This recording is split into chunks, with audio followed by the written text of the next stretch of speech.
Dois histórias de terror, sinistras, relatos reais. O que vou contar aconteceu faz um tempo, mas ainda me arrepia só de lembrar. Eu morava no interior, sabe? Aquela vida mais tranquila, longe da loucura da cidade grande. Pelo menos era o que eu achava. Um dia, tudo mudou.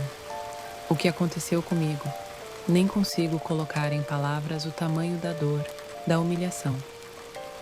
Foi uma violência covarde, e o pior é que o desgraçado ainda andava por aí, como se nada tivesse acontecido, com a cara mais lavada do mundo. A sensação de impotência era sufocante, um buraco negro que me engolia por dentro. Eu não conseguia dormir, comer, nem mesmo pensar direito. A justiça dos homens parecia cega, lenta, ou simplesmente não se importava com uma garota do fim do mundo. Eu via o sorriso dele, o jeito que ele me olhava, e meu sangue fervia. Mas o que eu podia fazer? Gritar? Chorar? Eu já tinha feito isso e não adiantou nada. Foi aí que uma vizinha, uma senhora bem mais velha e que sempre foi meio reclusa, percebeu meu desespero. Ela não falou muito, só me olhou com uma intensidade que parecia enxergar minha alma. E então, com a voz baixa, quase um sussurro, ela soltou: "Existem outros caminhos, minha filha. Caminhos que a justiça daqui não alcança." Aquilo me pegou de surpresa, um arrepio na espinha. Que caminhos eram esses? Eu estava tão desesperada que toparia qualquer coisa. Naquela mesma tarde, quase no fim do dia, a vizinha me chamou de volta. Ela não era de muitos rodeios. Me levou para os fundos da casa dela, num quartinho que eu nem sabia que existia. O lugar era escuro, cheirava a terra úmida e a ervas secas. Tinha umas coisas penduradas, uns potes estranhos e uma vela no centro de uma mesinha improvisada. Senti um frio na barriga, mas a raiva que eu sentia era maior que qualquer medo. Ela me disse para não ter medo, que aquilo era para reajustar as coisas, para a verdade vir à tona de um jeito que ninguém pudesse ignorar. Eu não sabia o que esperar, mas a esperança, por menor que fosse, acendeu uma chama dentro de mim. Ela começou a falar num tom diferente, quase cantado, e acendeu a vela. O cheiro de incenso forte começou a preencher o ar. Eu só observava, sem entender muito, mas sentindo cada célula do meu corpo formigar. Ela misturava umas coisas num pote, murmurava palavras que eu não compreendia, parecia outro idioma. Eu me lembro do olhar dela, fixo, e da forma como a chama da vela parecia dançar de um jeito esquisito, quase vivo. Ela me deu um pequeno embrulho, feito de pano escuro, e disse para eu guardar comigo, bem perto, e que o efeito seria sentido em breve. Senti um calafrio na espinha. Não era um frio comum, era algo diferente, como se a temperatura do quarto tivesse caído uns 10 graus em segundos. Ela me assegurou que tudo o que eu tinha que fazer era confiar e esperar. Aquele dia, o sol se pôs com um brilho diferente para mim. Depois que saí da casa dela, ainda sentia um formigamento estranho, como se algo tivesse grudado em mim. Naquela noite, eu mal dormi.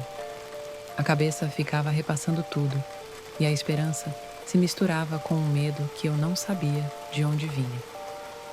No dia seguinte, a cidadezinha parecia a mesma, mas eu sentia que não. Cada olhar, cada sussurro, parecia ter um peso diferente. O embrulho que ela me deu, eu guardava no bolso, e de vez em quando sentia um calorzinho esquisito vindo dele. Eu tentava agir normalmente, mas por dentro estava um turbilhão. Aí, no final da tarde, a notícia começou a circular. O agressor, aquele canalha, tinha sofrido um acidente na roça.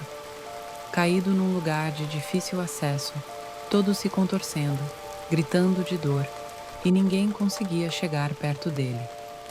Diziam que parecia que ele estava sendo picado por um enxame de abelhas invisíveis. que se debatia no chão, como se o corpo estivesse em chamas. Mas não tinha nada ali. As pessoas estavam assustadas, confusas. Eu ouvia os comentários, via o desespero no rosto de quem ia ver, e um arrepio diferente subia pela minha espinha. Não era medo, era outra coisa. Um misto de choque e uma sensação que eu não conseguia nomear. Ele, que antes andava por aí, com ares de impunidade, agora estava lá, exposto, contorcendo-se de um jeito que ninguém esperava. Sabe, a notícia se espalhou como fogo. As pessoas iam lá, olhavam de longe, chocadas com a cena. Ele gritava, berrava, se contorcia no chão, e por mais que tentassem, ninguém conseguia ajudar. Era como se uma barreira invisível o prendesse ali, ou uma força o atacasse sem que ninguém pudesse ver. Os mais velhos, na roda de conversa, começaram a sussurrar sobre justiça divina ou coisas do outro mundo. Eu ouvia tudo e sentia um frio na barriga. Não era um frio de alegria, nem de vingança. Era um frio estranho, de saber que algo que eu não entendia estava acontecendo e que eu, de alguma forma, tinha participado disso. A cena dele ali, exposto, era a prova que eu nunca tive em palavras. O que aconteceu depois é difícil de explicar. Ele ficou ali por horas, a tarde inteira, e o sol forte castigava. Os gritos foram diminuindo, virando gemidos fracos, até que pararam. Quando finalmente conseguiram se aproximar, ele estava desacordado, com o corpo cheio de marcas vermelhas, como se tivesse sido açoitado por 1000 chicotes, mas não havia um único ferimento aparente. A cara dele estava desfigurada pelo pavor e pela dor.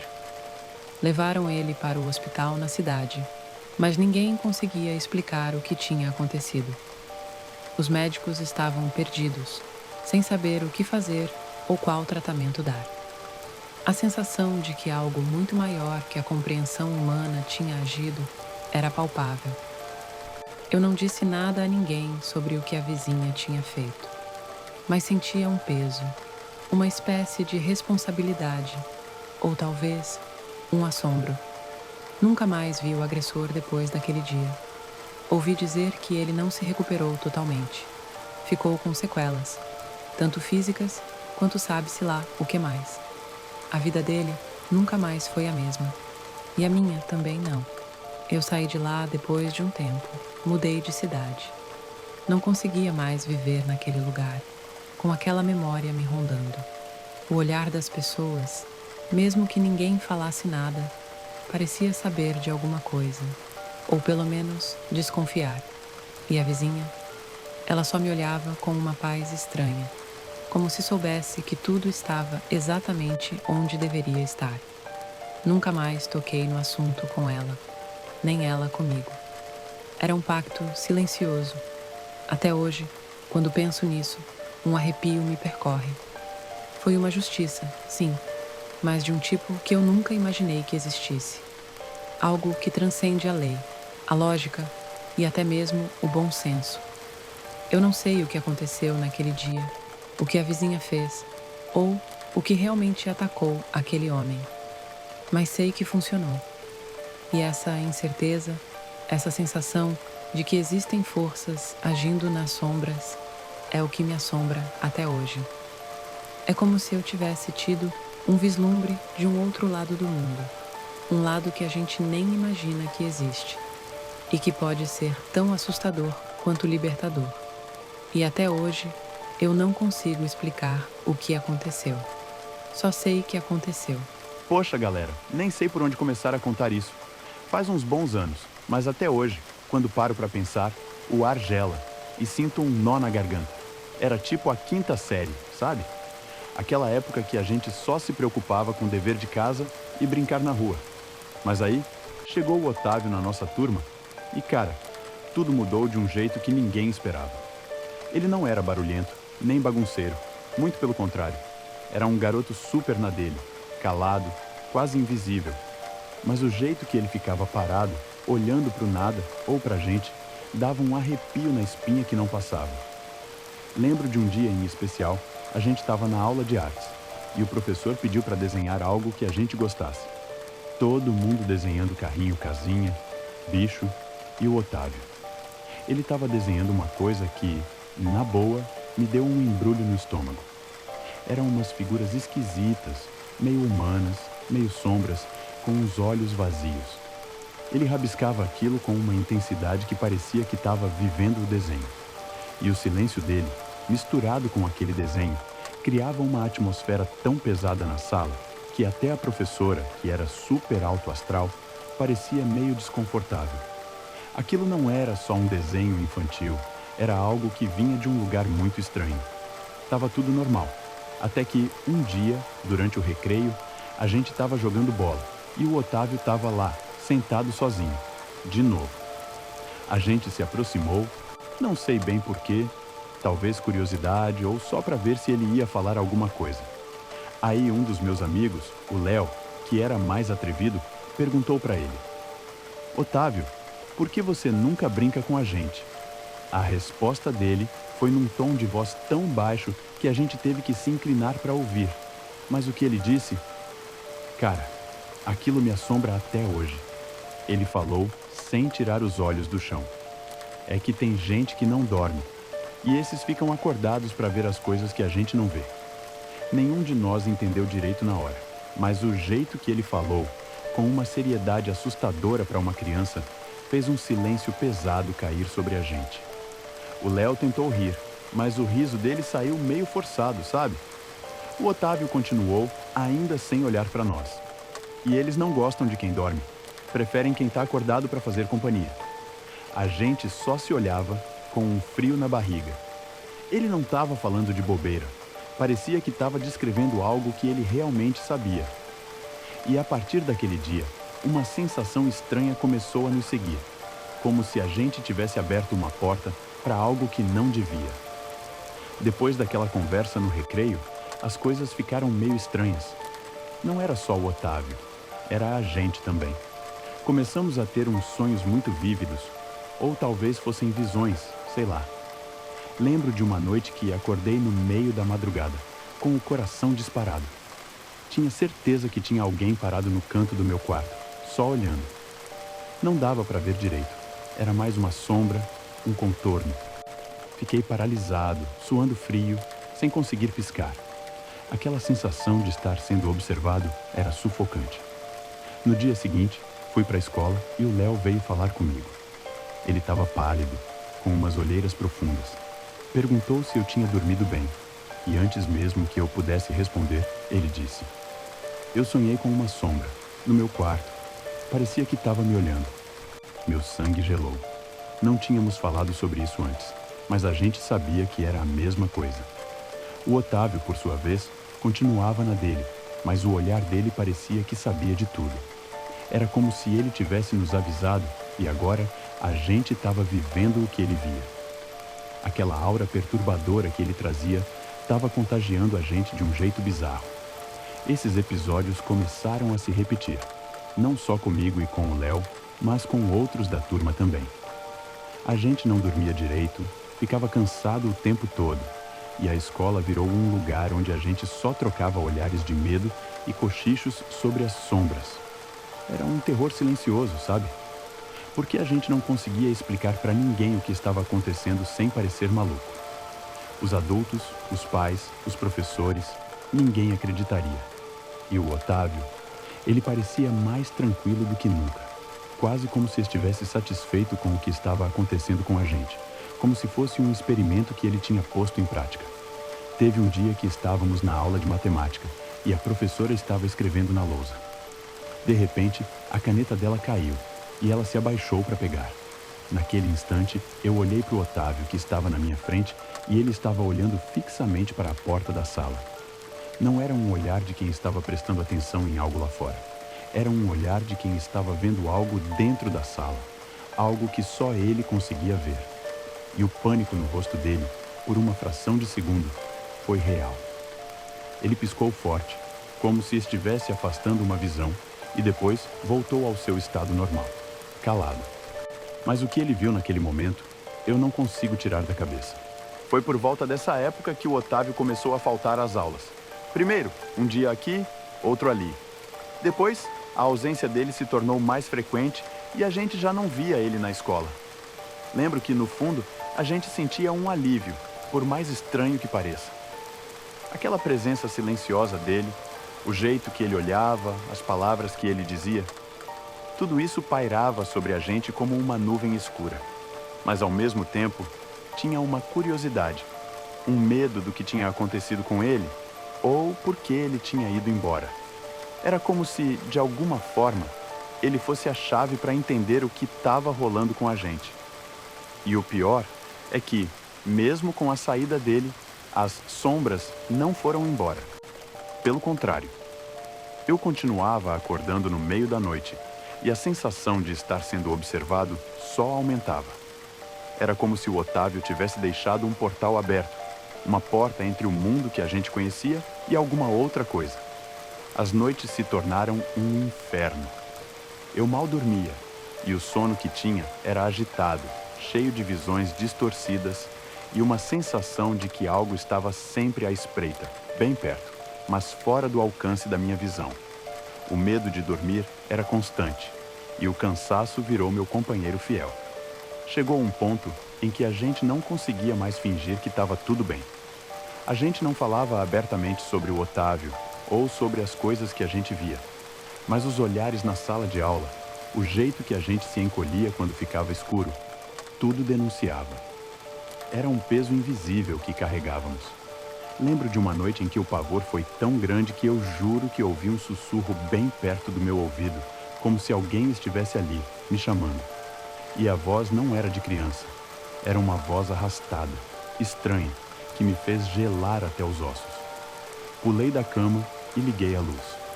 O quarto estava vazio, como sempre. Mas a sensação de não estar sozinho, de ser observado, era palpável. Eu conseguia sentir a presença, um arrepio constante na nuca. Não importava o que eu fizesse, se acendia a luz, se cobria a cabeça, nada adiantava. Aquilo estava lá. Era como se a aura do Otávio tivesse se impregnado na gente, e agora éramos nós que vivíamos o que ele falava.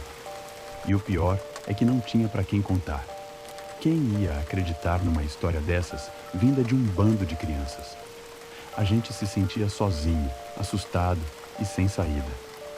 Essas noites se arrastaram por semanas, talvez meses, não sei dizer ao certo.